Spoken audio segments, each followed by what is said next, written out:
A bad PCV valve versus bad piston rings. Here are their types, differences, symptoms to show which one is bad, and the causes mistakes most people get wrong when trying to diagnose them, and how to correctly identify and fix each problem before considering replacing the bad part. You see, when your engine starts burning oil, blowing smoke, idling roughly, or pushing pressure where it should not, one of the easiest mistakes to make is assuming every oil burning or smoking problem means the engine is failing. Not always, because a bad PCV or positive crankcase ventilation, valve, and bad piston rings can create some very similar symptoms. Both can lead to oil consumption. Both can cause smoke from the exhaust. Both can affect idle quality and engine performance. Both can even leave you with oil where it should not be. But the reason they cause those symptoms is completely different. One is a ventilation problem, the other is an internal sealing problem. And if you mix them up, you can end up replacing the PCV valve when the piston is rather the problem, and vice versa. So in this video, we are going to break down what each part does, the symptoms that help separate one from the other, the types of each part, and how to fix each problem the right way before replacing anything. So what does the positive crankcase ventilation valve and the piston rings actually do? The PCV valve, short for positive crankcase ventilation valve, is part of the engine ventilation system. Its job is to control how blow-by gases are pulled out of the crankcase and routed back into the intake to be burned. It helps relieve crankcase pressure in a controlled way. Piston rings are completely different. They are internal engine sealing components installed around each piston. Their job is to seal combustion pressure, control oil on the cylinder wall, and help transfer heat from the piston into the cylinder wall. Without proper ring sealing, combustion pressure escapes, oil gets burned, and the engine starts losing efficiency and wearing faster. That basic difference is what changes the diagnosis. A bad PCV valve usually creates a pressure imbalance. Bad piston rings usually create a sealing failure. When a PCV valve fails, it can get stuck open, stuck closed, or become restricted. That means the crankcase can end up with too much vacuum, not enough ventilation, or too much pressure buildup. The symptoms usually revolve around idle problems, oil leaks, oil getting sucked into the intake, whistling noises, or increased oil consumption. Piston rings do not cause those problems because of ventilation. They cause them because combustion pressure is leaking past the piston, or oil is no longer being controlled properly on the cylinder wall. That leads to blow-by, compression loss, oil burning, weak acceleration, and more serious engine wear symptoms. Types of PCV valves and types of piston rings. Before we get into the symptoms, let's quickly look at the types of each one, because that also helps explain how they fail. The PCV valves are generally found in two common forms. The first is the traditional spring-loaded mechanical PCV valve, which is a small one-way metering valve installed in the valve cover or a nearby hose. This type can stick open, stick closed, clog, or become worn internally. The second is the integrated or fixed orifice style PCV system used on many newer engines. Instead of a simple replaceable valve, the flow is controlled through a built-in passage or diaphragm inside the valve cover.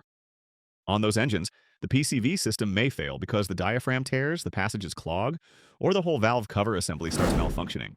Now, piston rings usually come in three main types on most engines.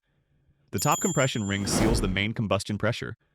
The second ring helps with secondary sealing and also assists with oil control. The oil control ring scrapes excess oil off the cylinder wall, so only a thin film remains for lubrication. If the compression rings wear out, you lose pressure and power. If the oil control ring fails, oil starts getting passed and burning in the combustion chamber. Sometimes all of them wear together, which is why ring problems do not always show up exactly the same way. So guys, if you are finding this video to be helpful in any way, please take a moment to like this video and subscribe to the channel. It supports and helps us know what to create for you next. Now moving on. Let's begin with the signs of a bad PCV valve. One of the first signs of a bad positive crankcase ventilation valve can be a rough idle. If the PCV valve is stuck open, it can act like a vacuum leak. Too much air enters the intake system, especially at idle, and that can make the engine idle unevenly, surge, or even trigger a lean condition.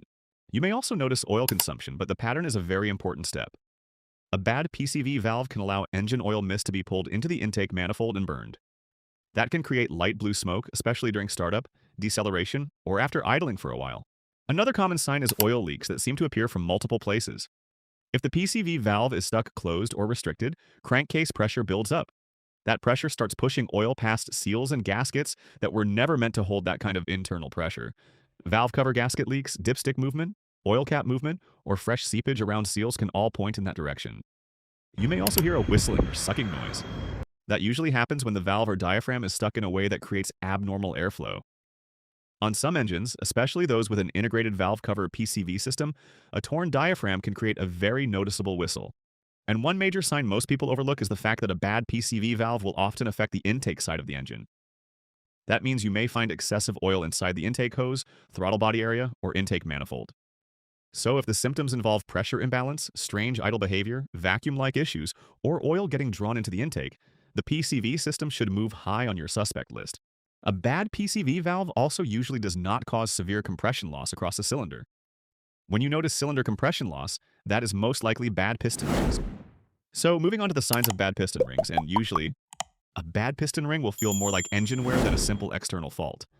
The most well-known sign is excessive blue smoke from the exhaust, especially during acceleration or consistently while driving. This happens because oil is getting past the rings and burning inside the combustion chamber. Another major sign is strong blow-by. If you remove the oil cap with the engine running and there is excessive pulsing smoke or pressure coming out, that can point to combustion gases leaking past the rings into the crankcase. Now, a small amount of vapor can be normal on some engines, but strong pressure is not. Compression loss is another huge clue. Worn compression rings reduce the engine's ability to seal combustion pressure. That means hard starting, weak acceleration, loss of power, and poor engine performance under load. Oil consumption also tends to be heavier and more persistent with bad rings. Instead of occasional oil usage linked to a PCV valve fault, ring wear often leads to ongoing oil burning that does not disappear just because you changed one external part. Spark plugs may also foul with oily deposits. If oil is entering the combustion chamber from worn rings, the plugs can become oil-soaked or carbon-fouled over time. So if the issue feels more like steady blue smoke under load, low compression, heavy blow-by, ongoing oil burning, and loss of power, piston rings should move much higher on the suspect list. Now let's look at the pattern that separates them. At the simplest level, ask yourself, is the engine struggling because pressure is being managed badly, or because pressure can no longer be sealed properly? If it feels more like a vacuum imbalance, oil in the intake, rough idle whistling noise, or pressure pushing oil out of seals, think PCV valve. If it feels more like deep engine wear, strong blow-by, low compression, blue smoke under load, and weaker performance, think piston rings. That question separates these two better than smoke alone ever will. The checks that help confirm it. Before replacing anything, there are a few checks that can narrow this down fast. First, inspect the PCV valve or PCV system itself. On older, replaceable valves, remove them and shake them if applicable. Some should rattle freely, although that alone is not a perfect test. Check for clogging, sludge, stuck movement, cracked hoses, or excessive oil inside the hose and intake. On integrated systems, inspect the valve cover for a torn diaphragm or abnormal vacuum behavior. Second, check crankcase pressure behavior. If removing the oil cap causes extreme suction, a dramatic idle change, or obvious pressure pushing oil out, that can point toward the PCV system. Third, do a compression test. Low compression in one or more cylinders moves piston rings much higher on the suspect list. Fourth, do a wet compression test. If compression rises noticeably after adding a little oil to the cylinder, that often suggests worn piston rings because the oil temporarily helps seal them. And fifth, if available, a leak down test is even better. That tells you where pressure is escaping. If air is leaking into the crankcase, that strongly supports worn rings. Now let's talk about how to fix a bad PCV valve. How to fix a bad PCV valve. Fixing a bad PCV valve is usually much easier and cheaper than fixing piston rings, but you still want to do it in the right order so you do not miss part of the problem. Here's the steps. First, locate the PCV valve or the integrated PCV system on your engine. On many older engines, the PCV valve is a small replaceable valve connected to the valve cover by a hose or pushed into a rubber grommet. Here. On many newer engines, the PCV system may be built into the valve cover itself. Second, inspect the valve and hoses closely.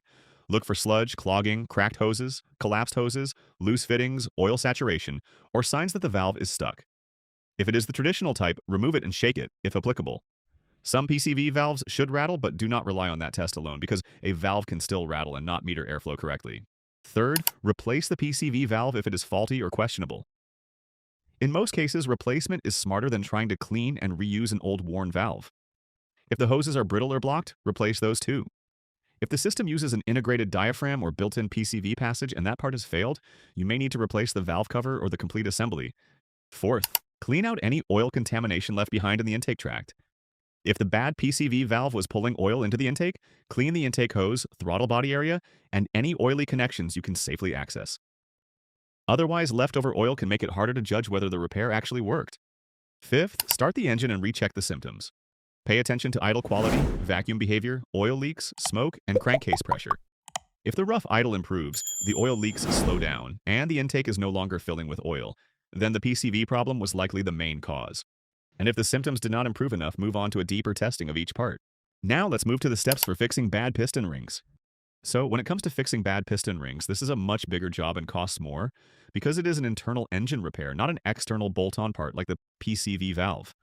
So first, you do not want to jump straight into piston replacement without confirming the rings are actually the problem. So here's the right process. First, confirm the diagnosis.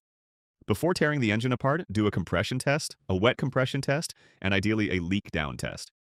If compression is low and improves with oil in the cylinder, or if leak down shows air escaping into the crankcase, that strongly points to worn or damaged rings.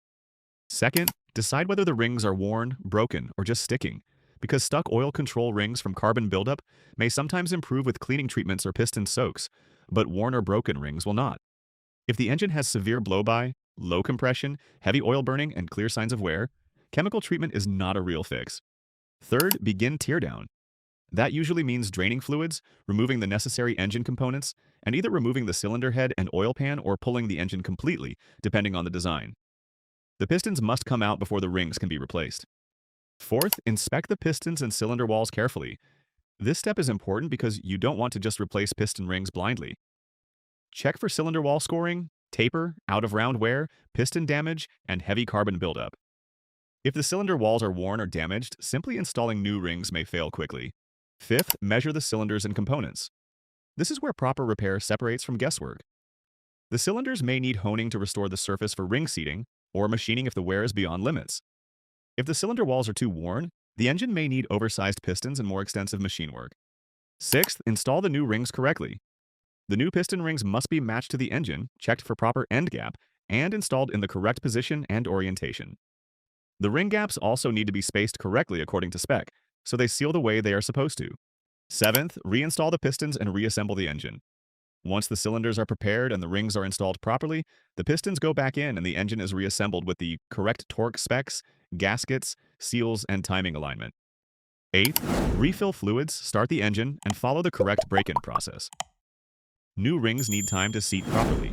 That means using the right oil, watching for smoke or leaks, and avoiding abuse during the initial running period. And if you want to avoid the next big misdiagnosis, watch my next video on signs of a bad spark plug versus ignition coil. I'll have it linked right here and also in the description below.